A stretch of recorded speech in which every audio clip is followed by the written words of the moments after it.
Experience involves risk. If somebody is in the process of gaining experience and something bad happens to them, say they're a trainee sawyer and get hit by a tree, people say, well, see, you got to have experience. That's what they were doing. This is the Wildfire Lessons Podcast. Our goal is to promote learning by revealing the complexity and risk in the wildland fire environment. We share the lessons. The learning that follows is up to you. Hi, I'm Kelly Woods, Director of the Wildland Fire Lessons Learned Center.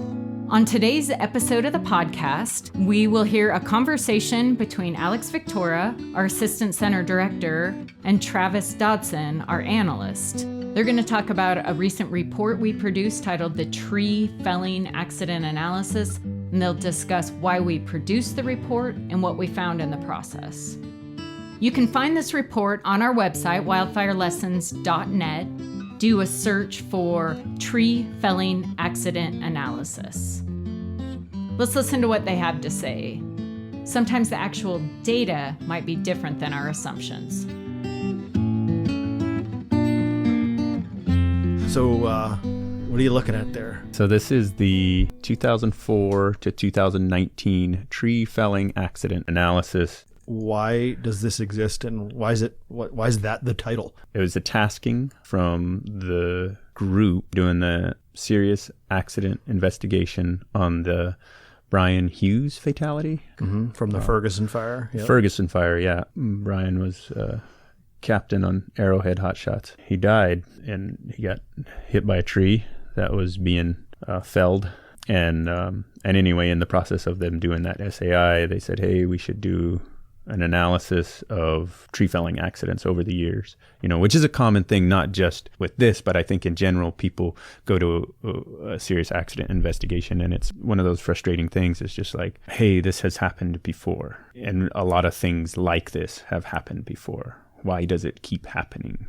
The notion of the Lessons Learned Center is that the lessons get collected and distributed and then learned. And so for a lot of people, that would mean that the bad things stop happening. Right. And if the bad things continue to happen, it's proof that the Lessons Learned Center doesn't work, or that people don't learn, or kids these days, all kinds of different things that people say. But it's around this notion of, hey, this happens a lot. We should look at all the times it happened, not just this one specific instance. Mm-hmm. Which I think is, is probably a good thing. That's one of the benefits that we don't realize of doing accident reports, is not the report itself, but the ability to go back and look at a whole bunch of things. Mm-hmm. That's something that I didn't realize for a long time. I thought all the lessons were from the event, but it turns out a lot of times the lessons are from looking at a whole bunch of events. Right. An aggregate, a collective.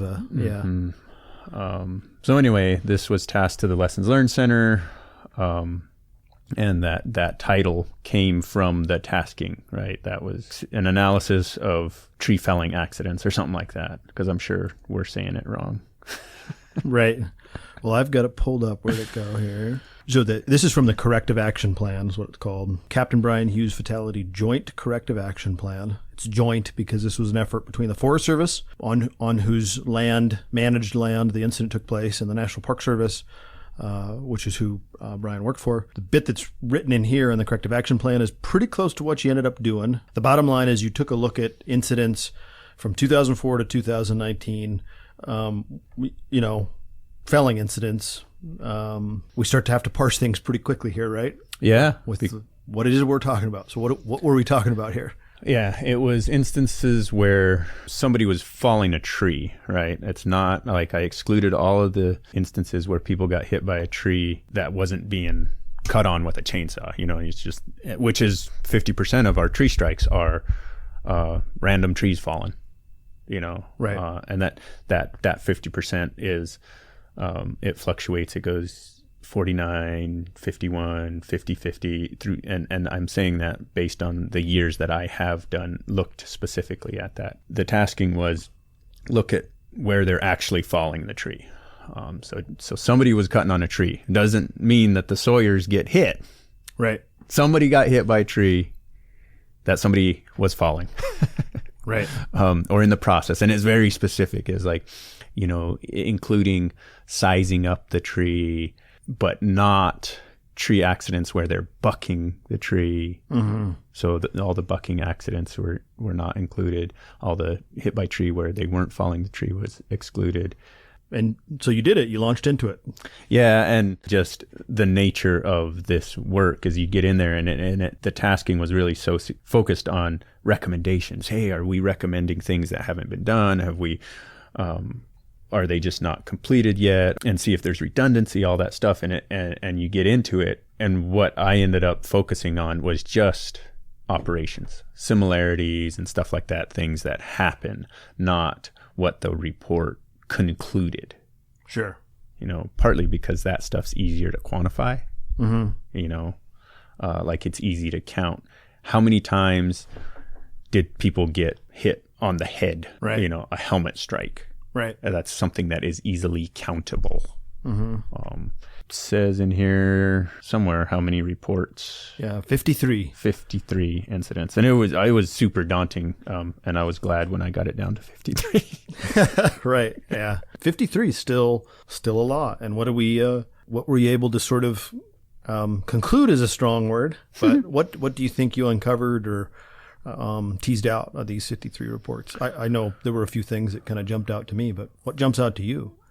So there is actually a little thing called key themes, separated into 3 boxes. The first one is the tree, which is the tree falling as it was intended, the alternative being the tree went the wrong way, and then predicting tree reactions and then hung up trees. So those are the things about the tree. And then there's hazard and risk mitigation and kind of the things that go along with that. And then training, lots of talk about training and accidents occurring during training, because felling is one of those things that most people will agree, it's all about trigger time, time on task.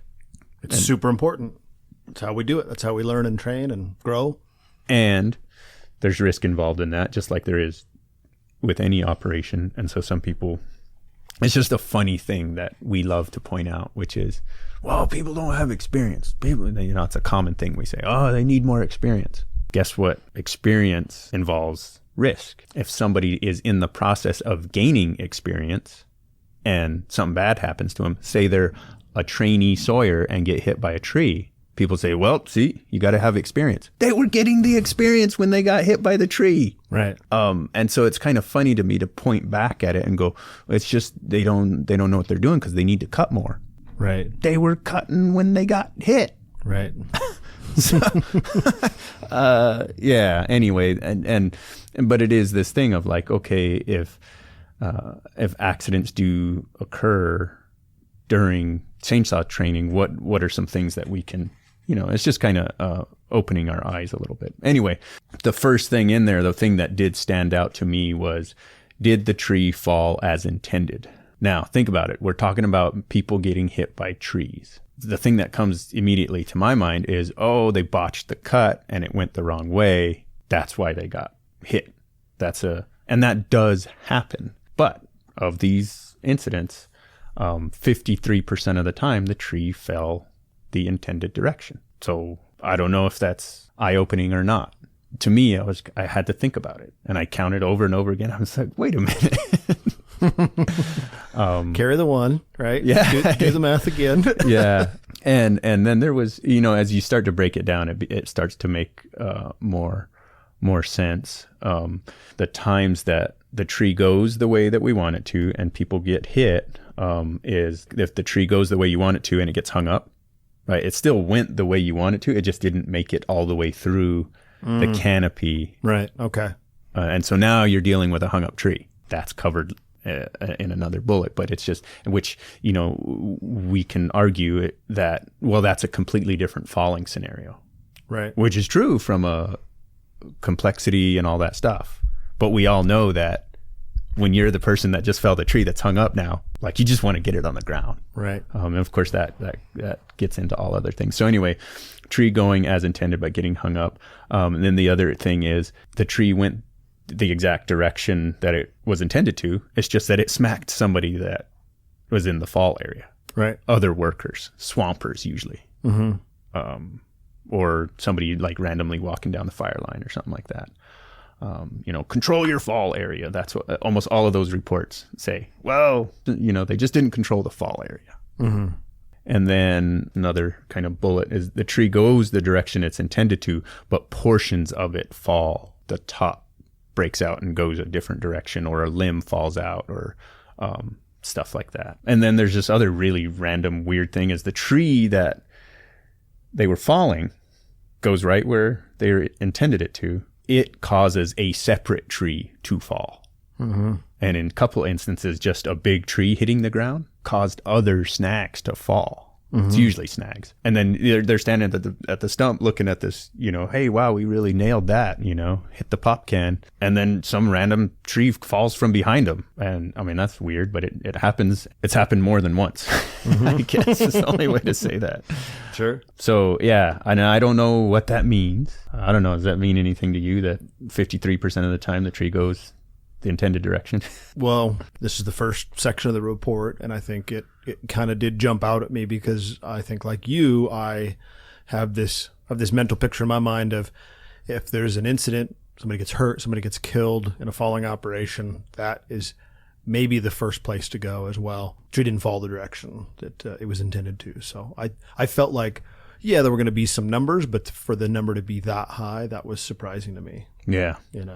So and I think what it called into question for me was, okay, if what we're saying is we need to make better directional fallers as a solution for people getting hit by trees, that doesn't really add up. Because they're going the direction that we want more than half the time. And the other interesting piece of this is that the trees falling in an unexpected direction only accounted for 30%. So 30% of the time is it an issue of the tree going in unexpected direction. The other 17% that's left was the limbs are top falling out during size up, which is it's a real deal. Kills people. Yep. And or during cutting before the tree actually falls. And that's 17% is a lot. Right. So anyway, to me it calls into question the notion that, well, we need to train sawyers better at directional falling. Do we? Sure. I think it's always good to get a lot of training and stuff like that, but I don't know it wasn't clear cut like, oh yeah, 80% of the time it's because the tree went the wrong way and people were scrambling at the base of the tree. Just not the case in these ones. And I think as you walk through it in the perspective of someone who has, cut trees, if you put yourself at the base of a tree and you walk that out, it kind of makes sense. Oh yeah, okay, when the tree's hung up, and that would make sense. Or the tree hits somebody else, or a portion of the tree, you know what I mean? Like all those things make sense. It's just I didn't realize it was that often. So yeah, that was the first one. The predicting tree reactions is kind of a piggyback onto the trees getting hung up, right? As you look at it and you go, oh yeah, this thing is heavy, and I'm certain it'll just go right through that canopy, and it doesn't. And I just, like, who hasn't had that happen? In my mind, what's the bias for this? I'd come up with this ideal scenario, right? Right. And in my mind, it cleanly goes right through the canopy of those trees. Right. And that's what I'm picturing. So, and I make all my cuts and all that stuff, and it turns out there's not enough momentum, or the tree's not as heavy, or whatever. And it's like, really? That little twig is holding it up? I just can't. But then again, there you are. Right. Yeah. I think of aspen snags when you're walking us through this, and that's what I think of as these, yeah, it'll get through, but yeah, there's this one little branch, or the mixed con canopy is just a little too thick or whatever, and you can't drive through, make it to the ground. So there's that, it getting hung up. And then also the tree staying together, right? Sometimes it hits those branches and the top breaks and comes back. Right. Now that's scary. Right. And trees being felled come into contact with other trees as they fall. That's a common thing, right? Then that's the 28% of all of them. The tree impacted another tree during its fall. 19% of the total, when that, 19% the top comes back. And that's kind of like, wow, that's a big deal. And of course, that was two of 8 fatalities. So in all of these reports, there was 8 fatality instances. And so I make notes when it's like, the top breaking out and come back was involved in 2 of the 8 fatalities. And this is where I did look into the recommendations. 21% of the reports that had recommendations included recommendations about enhancing training related to tree conditions. And a lot of that has to do with, the trees breaking, that unexpected reaction, whether it's root pull or the tree breaking halfway up or, those types of things. A lot of the people doing the reports attributed that to species-specific tree condition knowledge, right?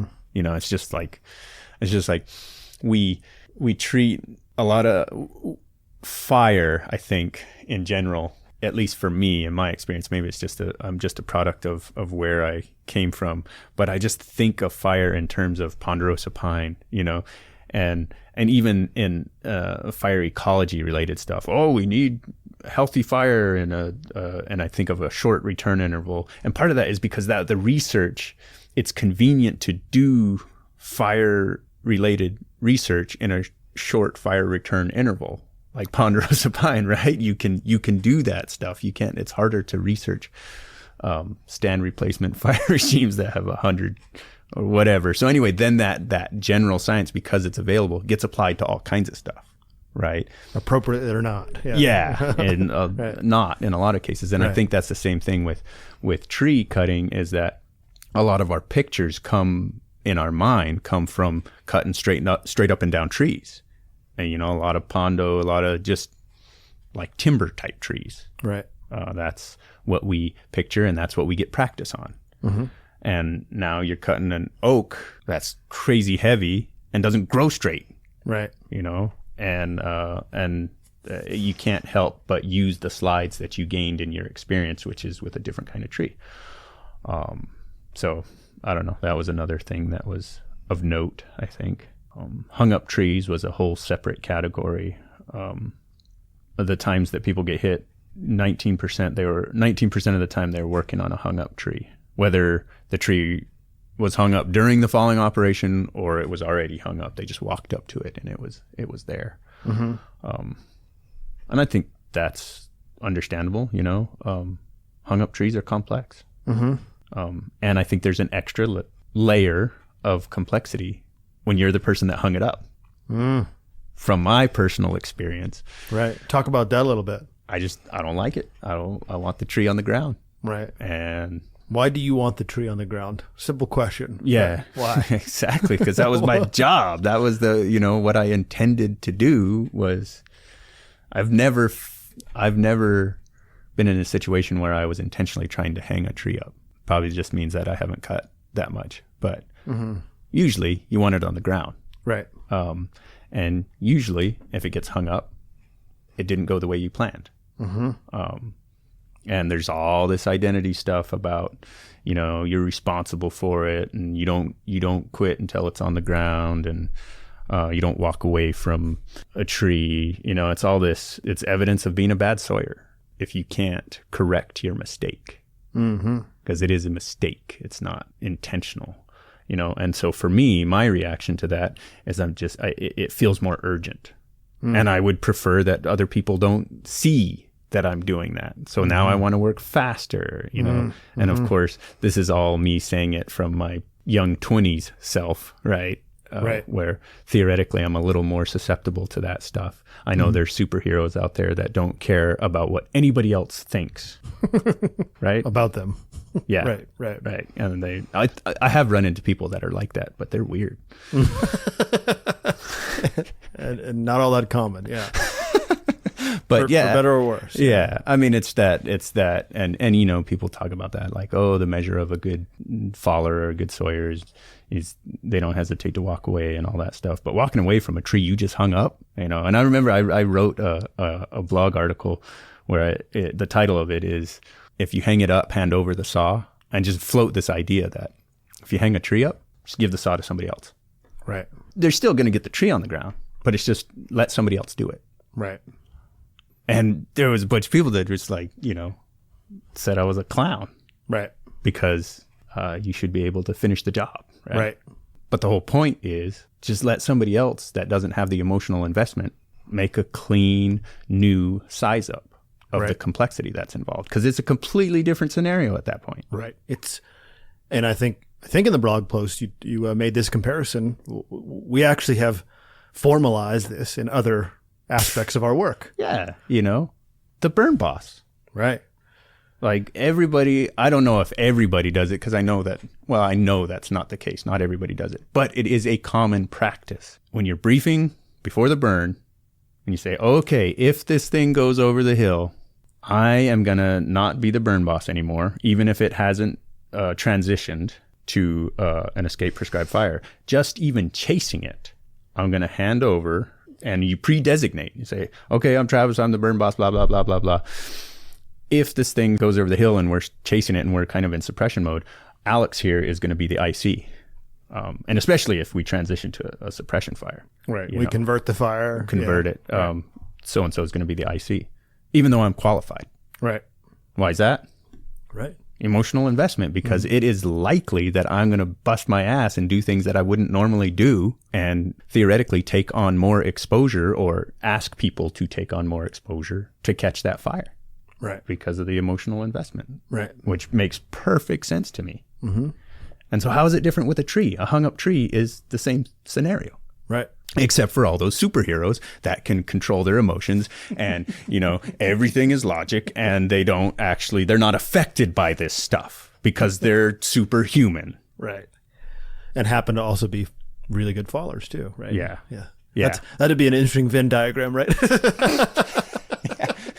And then we could throw in their style of commenting on Facebook and see what overlaps there. Right. Yeah. Where's the overlap? Yeah. No. And what's interesting is that in the ones that I looked at least not in the reports, nobody was trying anything crazy in terms of getting the hung up tree out. Pretty much people were just doing what we all do. To me, it's just so funny and I've seen people. I've done it plenty of times, and I have since seen a lot of people, is that almost without thought, like it gets in, they go, shit. And then they go up there and just start, there's just, almost hardly even looking at it. It's just like, that's just what you do when a tree's hung up. You just start cutting things off the end until it falls out. Stepping it down. Yep. All sorts of other creative, colorful descriptors of that activity. Yeah. But yeah, stepping it down is just, you go and cut on it. And we've all seen where it just ends up straight up and down. And then you're like, now what? Yeah. And it's only at that point that we're just like, hey, do you got any P-cord and some carabiners? Mm-hmm. Right. Or really taking a look at another tree to ping pong it over, knock it down or whatever. Yeah. So, I don't think that's surprising. But one of the quotes from one of the reports is, you can't leave a tree alone once you've put a saw in it. Unless I shouldn't say that.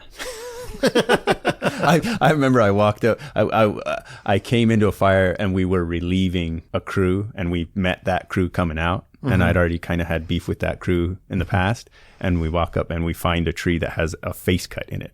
Yeah. I'm literally like 22 years old, and who leaves a face cut in a tree? And yeah, it is a crazy thing to see. You're walking, and especially if they're not even, I think I've seen both trees with face cuts where they, there's no back cut, face cuts in, and the tree's been flagged, hazard tree flagging, and again, there's a judgment you can provide there. Then there's other times where it's like, that's not even been identified. Oh, there was no flagging. I was just walking around like, hey, I'm gonna go look for hazard trees before we jump in and start working on this thing. Yeah. And I'm walking around looking for hazard trees. Oh, there's one. Right. It's got a face cut in it. Right. Yeah. So, I mean, it's not a. It's true. You can't leave a tree alone once you put a saw in it culturally. Right. I mean, but there is ways, like you said, you can flag it, you can all these things, and talk about it and make an analysis, because walking away from a tree is an option at any point. Right. And there's just consequences to that. Right. And usually the consequence is, hey, you don't go over there. Right. Rather inconvenient, I would say sometimes. Yeah. So I don't know what else to say about hung up trees. Is they're scary. Yeah. Yeah. And that emotional investment thing is a real deal. Mm-hmm. And I know that there's a whole school of thought out there that, I don't know if the school of thought is that there isn't, like if you're a really good sawyer, then you just won't have the emotional investment, or that a really good sawyer understands that and is able to somehow compensate and still make rational, professional decisions, even though the emotional investment is there. I don't know. Yeah. And it's like, well, why bother with it? Just give it to somebody else that's qualified. Mm-hmm. You know, if you're so superhuman and badass and you don't care about what people think, just give the saw to somebody else. Mm-hmm. But I don't think it works that way. Yeah. When people get hit, they get hit on the head 51% of the time. That's a direct helmet strike, which is crazy. Well, maybe it's not that crazy, because I'm just thinking like the head isn't that much of your body. Right. But yeah, we get hit on the helmet, which I think points at a whole bunch of things. Helmets are crazy important, and you know, you can extrapolate from there. Like, you know, are we wearing the best thing? And we did a whole issue of Two More Chains about that. And it's complex. Mm-hmm. It's crazy complex. This is this helmet section is kind of the first bit of the second key theme, which is the mitigation, the hazard risk mitigation. Hazard risk mitigation. And a quarter of the reports did make recommendations about, hey, we should research helmets. Mm-hmm. You know, it's one of the pieces of PPE that hasn't changed in a while. Right.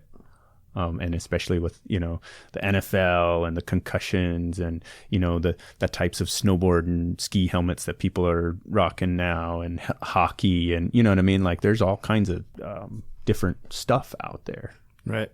And jump helmets, you look at smoke jumper helmets, and they're the way that they've changed over the years. Like, I mean, even in the past 10 years. Right. They've upgraded. And so I think it legitimately begs the question. And it's possible we are wearing the best for us. Mm-hmm. But I think there's a lot of people that think we should do some more work on that. Right. This next one is a big deal. Not that the rest of the stuff isn't a big deal, but this next question about how many people at the base, how many people under the tree. And I think, this whole world, this whole conversation elicits strong opinions. For and sure. There are people who will tell you that absolutely the right answer to this question is. But what do your numbers reveal about how many people, at least in these incidents, were at the tree? So 42% of the time the person struck was not cutting. Now, the immediate reaction to that is, yeah, well, why are we exposing more people to risk if that often it's not actually the cutter? You would think, oh, we could reduce all these instances, you know, people getting hit by just not having that many people. But it's not always the person standing next to you that's going to tap your shoulder that gets hit. Sure. Only 10 instances was the person struck that wasn't cutting at the base of the tree, either a trainer or a swamper, or whatever the current term is for the person that hangs out with the sawyer but's not cutting.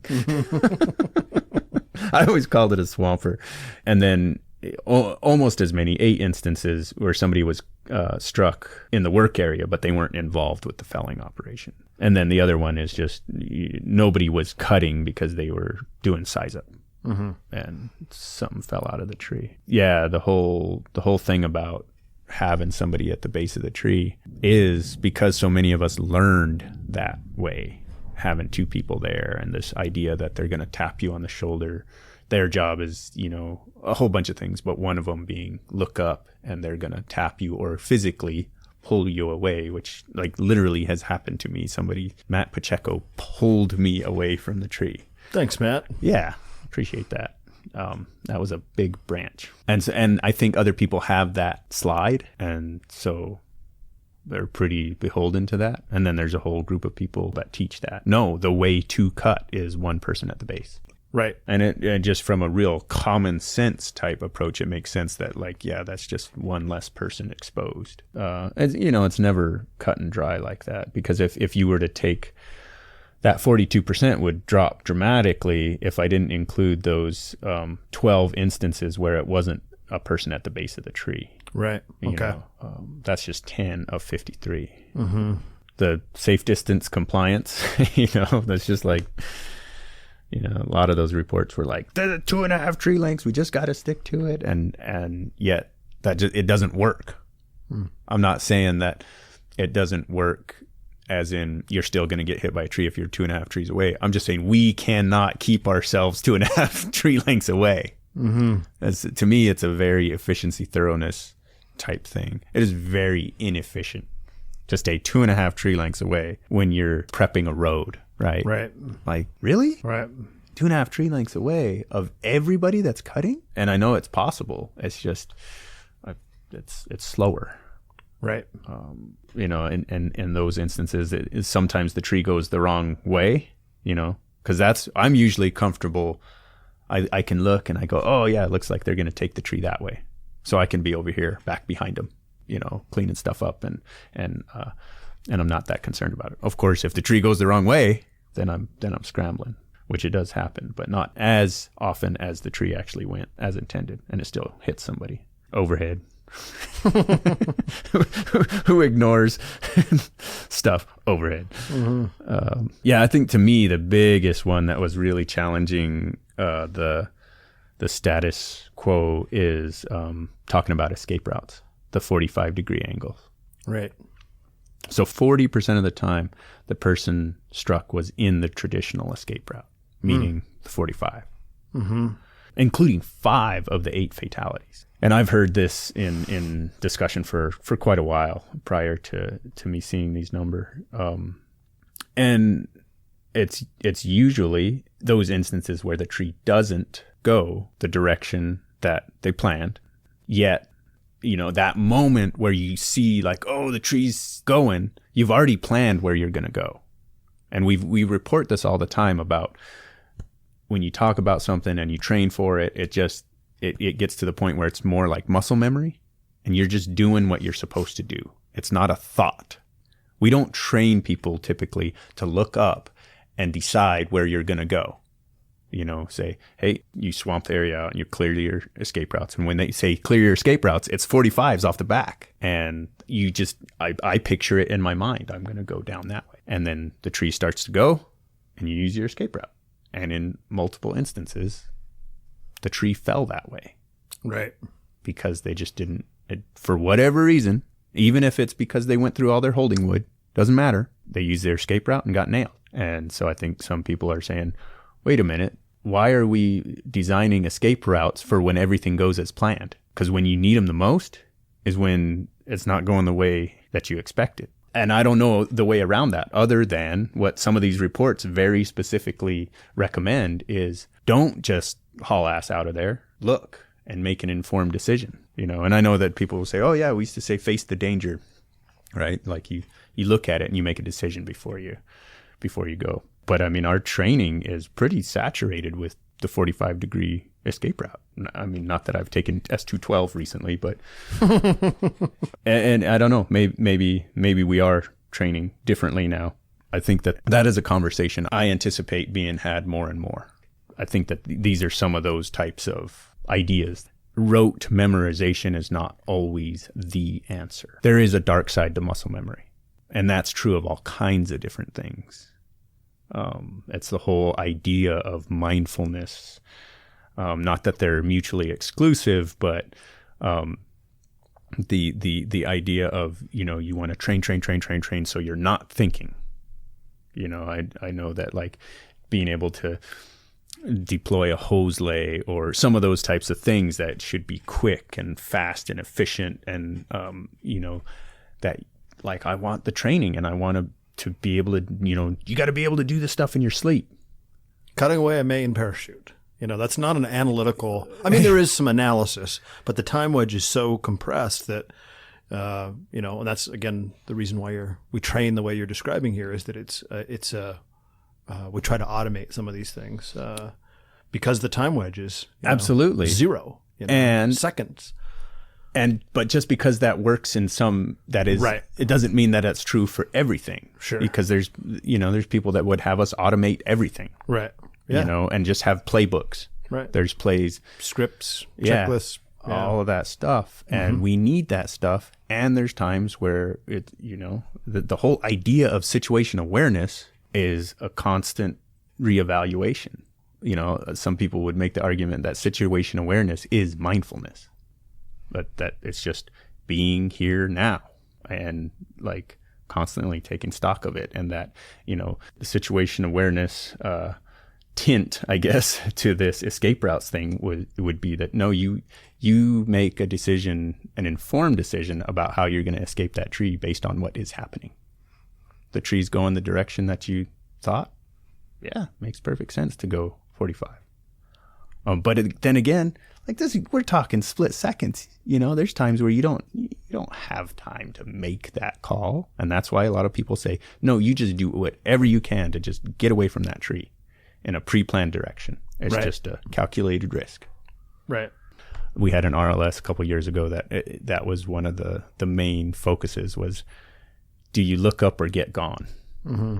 And because it was an instance where the top of the tree came back and the person got nailed as they were, they took a look up. They could tell that something didn't, they wanted to make an informed decision, and then they got smacked. And their lesson was, I should have just run like hell and got as far away from that thing as I possibly could. I don't know. That's a tough one. Right. And I don't know if counting that stuff helps inform operators or not. Right. Or training. Improving risk assessment. That was almost 80%. 79% of the reports recommended improving risk assessment. And I think that's just an easy thing to say after something bad happens. Right. Yeah, of course. But I think specific to tree falling, a lot of that comes from the hung up trees and that prediction. This is what I think is going to happen versus what actually occurs. The stuff about so much of our training just talks about falling operations as if a tree is a tree is a tree. And so a lot of the reports talk about that. Consider the species of tree and the size up process and how the species will potentially affect the falling. You know what I mean? And that's so daunting to me. Really? We're going to teach people all the different trees and all the different things that can happen to trees? Like, I mean, there's people that go to college for a long time to learn that stuff. Right. And I think about, what my perspective was and what my capacity was when I took S212. and that's the other thing that is talked about. What if we need a whole suite of saw classes? I'm sitting here referencing S212 as if it's the only place that anybody ever learns anything about wildfire chainsaw falling operations or whatever. Yeah. I don't know. Those are the highlights. Anything you want to touch on there about training? I mean, I think we did talk about this before, that the kind of the paradox there of, in order to get experience, you have to train, and part of that is moving outside of your comfort zone and, perhaps taking on trees that you're not currently qualified to cut. But training is not risk-free is the bottom line there. Yeah. And I think that is one of the things that, just like we've seen in other instances, is so 13% of the time the tree strike occurred during training, including 2 of the 8 fatalities. And both of those fatalities were the trainer. In one instance, the trainer took the saw and was actually cutting, and tree hung up, came back. That was Freeman Reservoir. And then another instance, the trainer was at the base of the tree and it fell, it sat back and was, struck in the escape route. And then there was some other pretty radical ones where that didn't result in fatal injuries, but they were still pretty, like, the trainer got squashed under the tree, or, you know what I mean? It's just kind of gnarly stuff. And what the message to me is, Training is a little bit more controlled to the point where if we can get an ambulance to a pack test, I bet you we could get an ambulance to an S212 field day. And that just because we've never done it that way, it seems like being over the top. But when you think about what it is that we're doing, it's a high risk activity with people that have less experience. And when there's more exposure, because, you might have several students, and the trainers, the instructors are some of that exposure, right? And so even if you don't have an ambulance there on hand, just have a medical plan. And you know what I mean? We just have to have a medical plan is like the lesson for the Wildland Fire Service, right? For everything, training, right? Initial attack, all these things that we just haven't done in the past. And especially chainsaw training, I think, is one of those ones where, maybe make a call to the local fire department. Let them know where you are, so that if something does happen, maybe they have a heads up. Maybe some of them want to come out. Maybe they want to come check it out and see how you guys roll, and they just happen to bring their medic bag with them. That's the kind of stuff I recommend. I don't have any things about changing training or all that stuff. It's just like, man, bad stuff happens. So get ready. Yeah. That's a good lesson.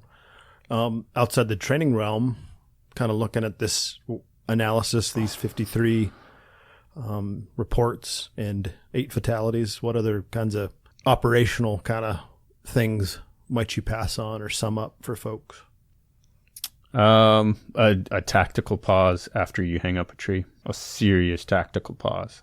And if you're going to do it, if you're going to be the one, set the saw down, take a drink of water. I know this isn't always possible. Like, it might be blowing and going and the fire is breathing down your neck, but usually that's not the case. Yeah, right.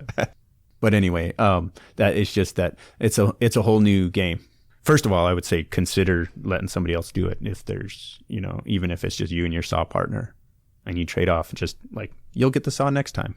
Trust me, you'll get the chance to get a hung up tree out. And if you are going to keep the saw, just take a drink of water, whatever, like, set your mind straight, do a complete assessment, a whole new assessment. Don't be the person that I've seen. I remember the last time I was around it, I literally had to go away because the tree got hung up, and I was thinking, all right, let's go check this thing out. But the person cutting just didn't miss a beat and ran in there and started, and it was too much, man. And it ended up just fine, but I was scared. So I don't know, those are the things that that really stand out to me that I can say for certain, is the medical plan for training, and the tactical pause on hung up trees. The escape routes, I think, I can't say for certain what the right answer. Same thing with how many people under the tree. All I would say is take a moment and think about that stuff. I think in the past I just assumed, or I was taken for granted that it's going to be 45s. I think there are instances where you might want to reconsider that. And the same thing, if there doesn't need to be multiple people under the tree, because anytime anyone's under the trees anywhere is exposure. And reduce exposure is a tactic that is a favorite of mine.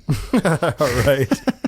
Well, along those lines, and tagging onto that, what if you're division supervisor, task force leader, following boss, whatever, and you're overseeing a piece of ground or folks engaged in following operations? What you're not the person with the saw in your hands, but you're overseeing a division, a piece of dirt with these kinds of operations. What's your tip there for that group of folks? If you're going to give busy work, don't let the busy work involve chainsaw.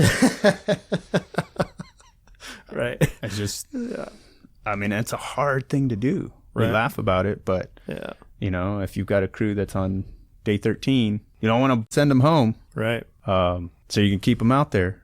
We get nervous telling people, hey, just go up there and hide.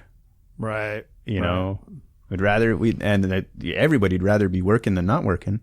Right. And more often than not, working involves chainsaws. Right. But I'm just saying that's just added exposure. Sure. So if you're a division, task force leader, just be okay with people sitting on their ass in the shade, you know? Just think of it as that extra day that they're not going to get off when they go home. I don't know. We're okay paying people not to do stuff. Go. I shouldn't pick on aviation, but go to a place where people sit around. Well, yeah. Go to a place where people are standing by. Yeah. That's right. We are okay with paying people to stand by. Right. Yeah. You know, and tell people that their job is to be available. Right. Number one priority. So don't engage in anything. Because the second you're engaged, you're no longer available. Yeah. That paradox. Yeah. Yeah. It's and so busy working chainsaws is just exposure that, you know, I mean, if you were to talk a certain agency language, that's unnecessary risk. Mm-hmm. You know, if there's a legitimate reason for it, of course, you know, like if it's going to set up the next crew really well and all that stuff. And then, you know, yeah, it's all a version of that, sport falling and, you know, that kind of stuff. And then the other thing is, if you're a division and you're trying to prioritize response times for the medical folks that you have, you know, the chainsaw work is not a bad bet. Doesn't mean that it's the place where something's going to happen, but it's not a bad bet if there's an area of your division or a group from your task force that is doing more saw work, especially falling trees. I don't know if I can even say especially. Chainsaws in general, like the minute you pull cord, man, you're in a whole nother level of risk. So yeah, those are my big takeaways. And then, you know, if I'm gonna stand behind what I wrote on 2 more chains, Sawyer should wear chin straps. Yeah, talk about that a bit. Several of the reports talk about, and it's not that many, not enough to like have numbers about it, but they talk about hard hats being knocked off people's heads, and the helmet works better when it stays on your head. And it's just a funny thing that we don't wear chin straps culturally. Other professions do, right? Because it is part of the helmet, and we just don't. Mm-hmm. Unless we're getting on a helicopter or taking a funny picture. That's right. You know, helicopter, that's the whole, you know, when people say, you got to have a chin strap. And I remember like fighting, like, why? For helicopters. That was literally the answer. Because we have to ride in a helicopter. Oh, okay. Because it's important that your helmet stay on in a helicopter crash, but not if you get hit by a tree. Right. Yeah. You know, because it's the same thing. Like, well, why do we wear it in a helicopter? Right. Well, you don't want your hard hat coming off with the helicopter crashes. Yeah. Arguably, we should be doing it more for the trees. Sure. You know, if you're not rocking a flight helmet, maybe just don't wear a helmet at all. Mm-hmm. Yeah, that's a whole other topic. Yeah. Right. So, yeah, you know, not that I'm ever going to be the division that says, hey, I'm going to walk down the line, and if you're running a saw and not wearing your chin strap, I'm going to bust your ass. Mm-hmm. Like, it's just, we're not a culture that's going to tolerate that. Thank you to Alex and Travis for recording this conversation. So, did anything stand out to you? I hope you heard some lessons that you could immediately apply, whether you're running a chainsaw, around a running chainsaw, or overseeing chainsaw operations. Remember to visit our website, wildfirelessons.net, to download the tree felling accident analysis. Thanks so much for your time. We should be wearing chin straps more often from a numbers standpoint, not from a selfie standpoint. Right. Thank you for listening to the Wildfire Lessons podcast. Be sure to subscribe, share, give us a review. Follow us on Facebook, Twitter, and Instagram at Wildfire Lessons. For more information, visit wildfirelessons.net. Music provided by second-generation smoke jumper Steve Baker, who always likes to keep one foot in the black. Thanks, Steve. Remember, we honor through learning.